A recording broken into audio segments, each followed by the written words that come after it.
You can join our conversation by calling toll-free in the U.S. and Canada at 1-855-655-2121 or on Skype at ORN Live. This is David Finzer on Truth and Lies Radio. I think we'll change the subject now a little bit, try to go to something a little more positive. Why is this crazy man living in Serbia? If you look at the Western press, you would expect stormtroopers in the streets and a dangerous society where genocide is common and everything else. And it's amazing how much of that isn't true, like about 99.99%. Serbia is one of the most welcoming places in which I have ever lived. I live in the city of Novi Sad, which is the second city of Serbia. It's about an hour north of Belgrade and Belgrade's airport, which is a good airport hub for Eastern Europe. Novi Sad's approximately 500,000 people. It was part of the Austro-Hungarian Empire until after the end of the First World War, when the province of Vojvodina, of which Serbia is the capital, became part of the then Kingdom of Yugoslavia.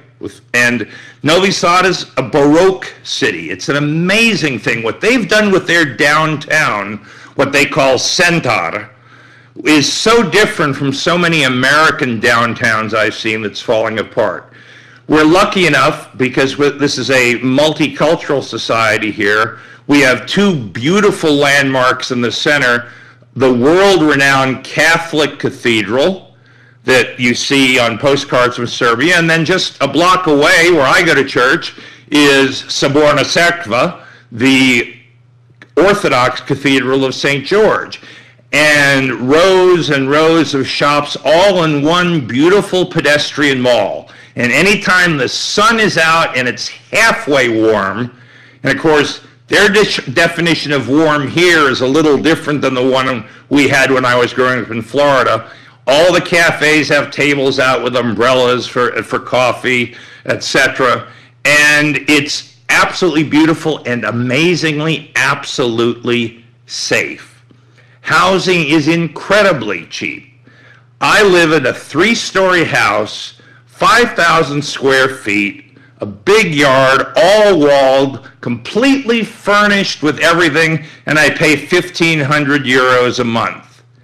But the neighborhood is so safe that we never lock the doors. Admittedly, I have 4 dogs, 2 of which are German Shepherds, but that isn't going to stop a real professional criminal. When I lived in Uruguay, you had everything nailed down, or if you turned your back, it would be stolen.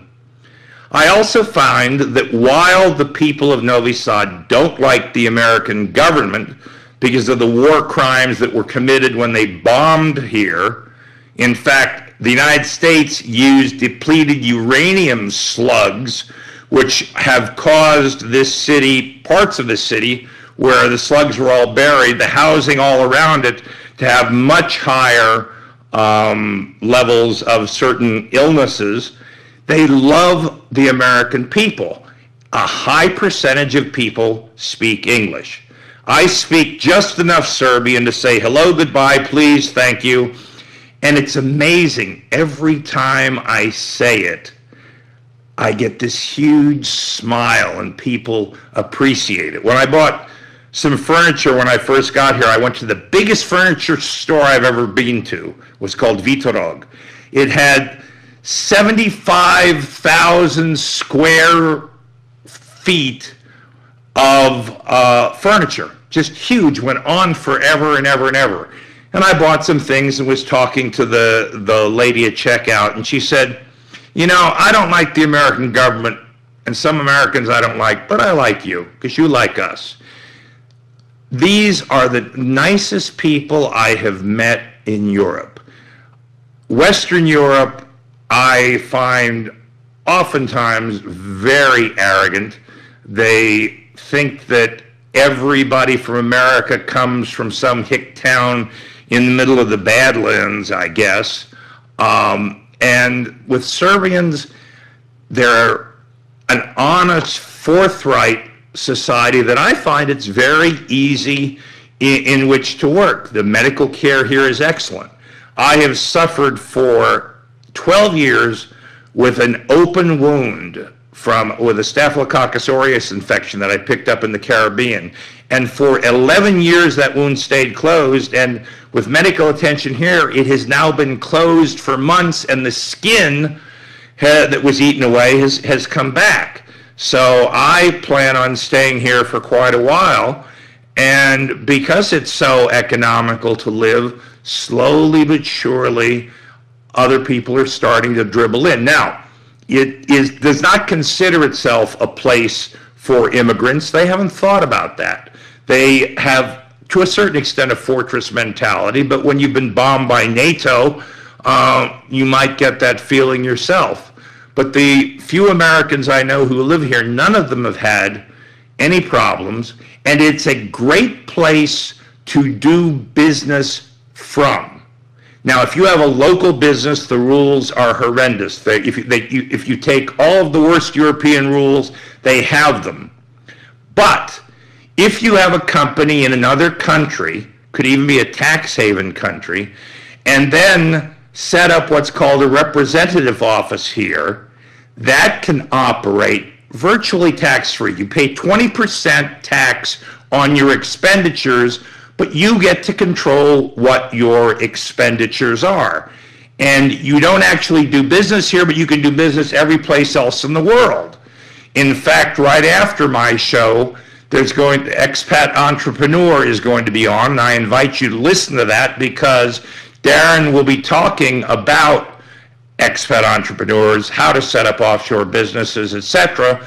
And you might keep in the back of your mind that there is a way to do it very well here in Serbia. Also, anyone who's seen my picture, and I've been told I have a face for radio, so it might be a little scary if you look at the Facebook page, but will see that I am politely described as portly. I just call myself fat.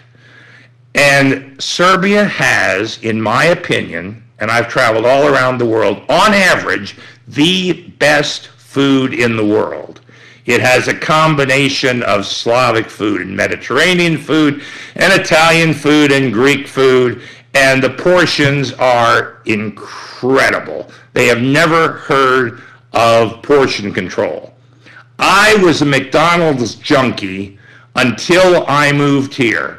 I have been here now for 14 months, and I have had exactly one Big Mac in that entire time. So if any place that has food good enough to break me of that addiction has got to be great.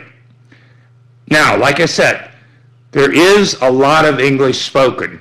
One of the problems I ran into when I lived in Latin America, for example, was they sort of expected you to speak Spanish. And I can make a conversation in Spanish as long as you don't get points for grammar.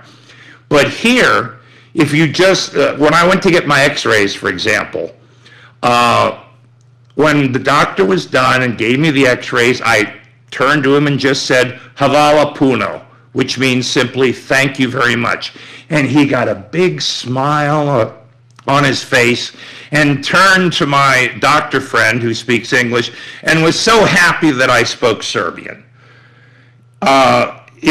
This is New Year's, so the greeting is Srećna Nova Godina. You say that to people and they go, "Wow, you speak Serbian." It's so amazing. They are appreciative. These are, I find, real people.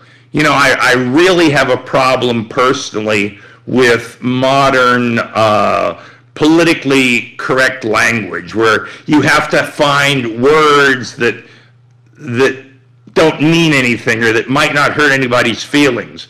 I remember the last time I went to renew my handicap sticker in the state of Florida, and I went in to the office and I said, "I'm here to get my CRIP sticker renewed." And the clerk, who was not handicapped at all, started to give me a lecture about me using the word crip or cripple. I said, "Listen, lady, I'm the one who's cripple. I get to call myself what I want." Here in Serbia, they speak very plainly. Those who you make friends with stay your friends. I have had people from church and that I've friends of friends who've gone out of their way to help me and help make my life better. I have a great landlord. I've got an option to buy on this house. Really, it's been one of the easiest moves I've made. This is David Finzer. We have to go break for a word from our sponsors, but we'll be right back, so don't go away. This is David Finzer for Truth and Lies Radio on the Overseas Radio Network.